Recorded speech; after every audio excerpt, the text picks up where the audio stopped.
This is I Only Touch Greatness Remix. Scan the code and follow. Check this out, man.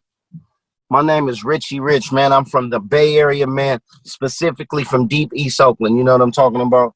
And I don't fuck with lateness. I only touch greatness. And that way everything is going, like, I was going to pick one of favorites of Berner's Maney with Currency. Like, and you got Berner on the green room too, you know what I'm saying? Like how was that? You know what I'm saying? Working with Berner, you know what I'm saying?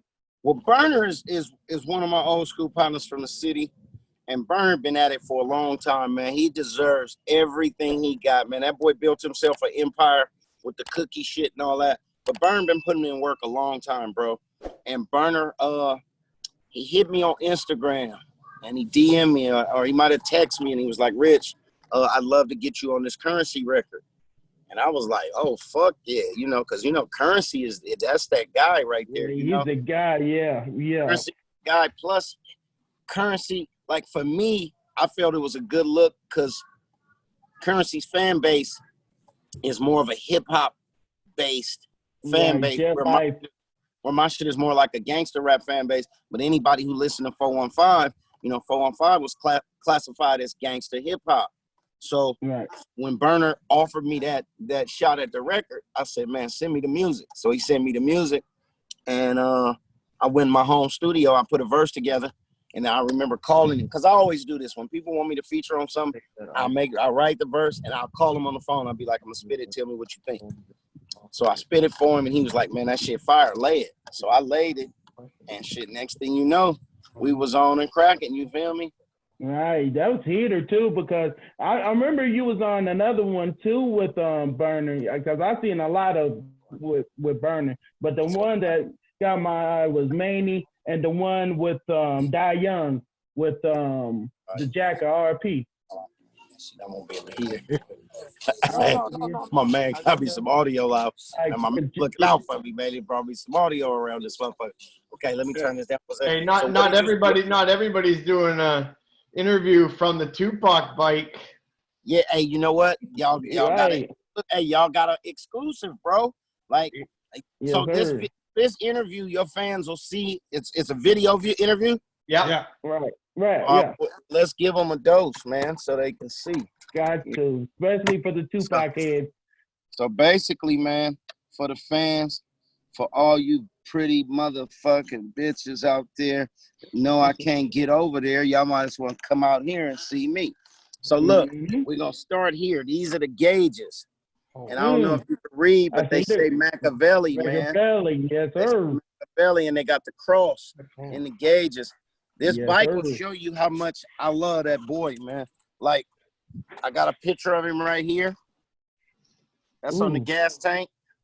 It's just a picture of him smoking. You feel me? Here, I put a tombstone together, and that has him and his mom's name on it. So it says Tupac Amaru Shakur, June 16, 1971 to September 13, 1996. Afeni Shakur, January 10th, 1947 to May 2nd, 2006, beloved mother and son.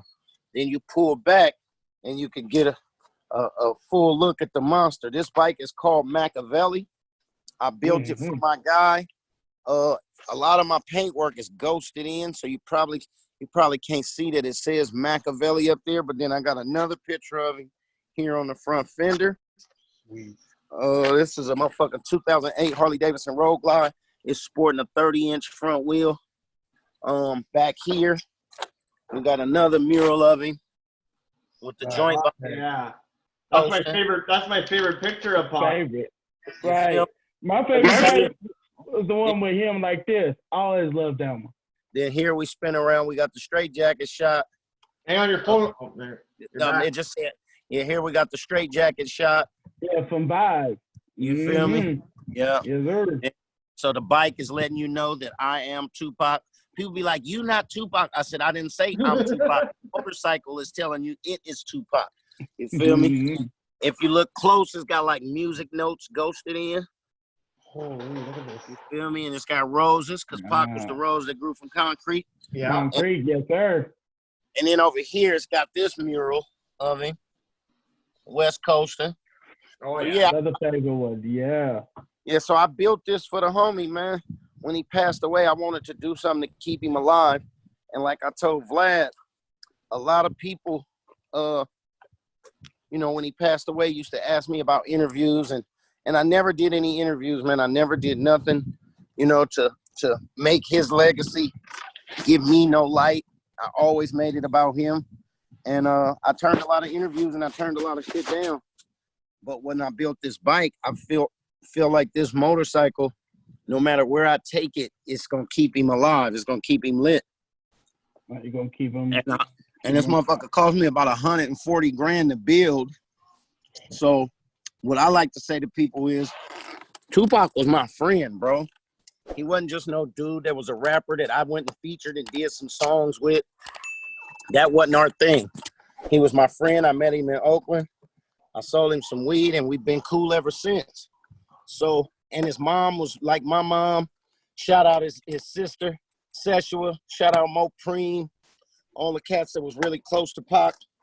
And that's just what it is, bro. Like, I'm just a real nigga, man. And if I'm close to you, I felt this was the right thing to do. I haven't rode this bike. I just brought this bike out just on a fluke.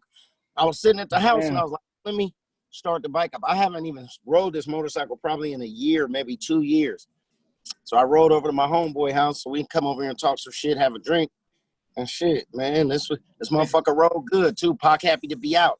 He like, Hey, yeah. Hey, and Got two fight niggas with him. Yes, sir. You feel me?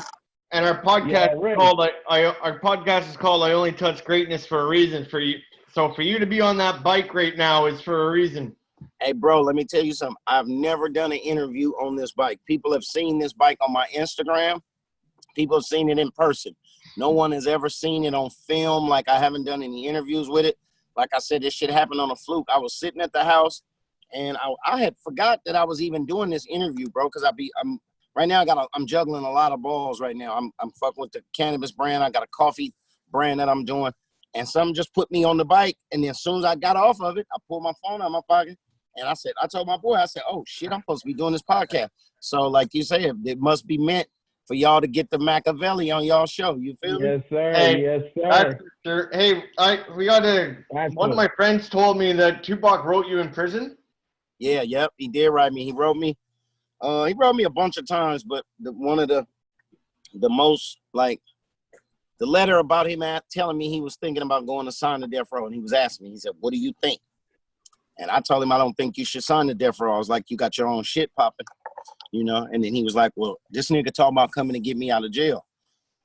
And anybody that's ever been in jail knows whoever can come get you is your motherfucker. That's like, yeah. So once he told me dude was talking about coming to get him, I was like, shit, I can't knock that. What am I like? No, you man, you don't need to get out, nigga. You don't need to get out of jail. Stay your ass in jail and stay on Interscope. Yeah. And a lot of people get it mixed up because Interscope was the parent company that distributed Death Row. So a lot of people are like, well, damn, Interscope and Death Row is the same shit. Why is it? But people don't know, like, in the music industry, it's a lot of arms that come off one thing. Interscope just distributed Death Row. They didn't do Death Row's business. So it was Suge's call to get on the private jet, fly out there, pay the $1 million bond, and bring that boy home. And shout out Suge too, man. A lot of people, he get a lot of bad rap, man. But I tell you, every time I've been around him, he ain't been nothing but a solid player, a smooth individual. And, like I say, I judge people off my interaction with them. I done heard a whole lot of shit about Suge Knight. I can't speak on none of that. Every time I was around him, the nigga was fly. We used to go bust down Big Lobsters at Monty's and eat real big. He treated my man real smooth, had my man on point, so it is what it is. Like, I can't hate on a motherfucker who ain't did nothing wrong to me. You know what I mean? Yeah. Right. And I seen that he was real smart with stuff too. Even with Defiant Ones, they was even saying, like, he would get in, like, and when, like, them golf courses with Jimmy Iovine, and he'll out-talk Jimmy Iovine, the dude who's, distributing them, and will out-talk him because that's how good he was in business-wise. Like, right. that's, like, how he was. Like, Well, visually. they had what Suge had was he had the biggest music machine going, bro. Period. Yeah. And I mean, shit. It ain't really hard to drive a car when it's that nice. You know what I mean? Mm-hmm. And the boy, he just had the biggest music machine going. I mean, he had all the hot artists. I mean, they was killing the charts, everything they was doing. And a lot of that, if not all of it, is owed to Dre and Snoop because they started that label. You know what I mean? They laid the groundwork for Death Row. Now, other people came over there and was dope. Daz and Corrupt, Dog Pound, the Lady of Rage. Yeah. Lady of Rage. Danny Dope Brown, Danny Boy. Boy. Yeah, Danny Boy sung on that Tupac song. I ain't I mad ain't at mad you. at you. Yeah, so they had the momentum, my guy. You know, so but like I say, Snoop and Dre laid the foundation for Death Row. And then when they got Pac, it was like they was just like the dream team, bro. They couldn't be stopped. Yeah, they was like a dynasty for real. Oh, for sure. I'm diehard Death Row fan. Anybody that was on Death Row, I've been trying to either when I did music still, I used to try to work and do features with all the people from West Coast.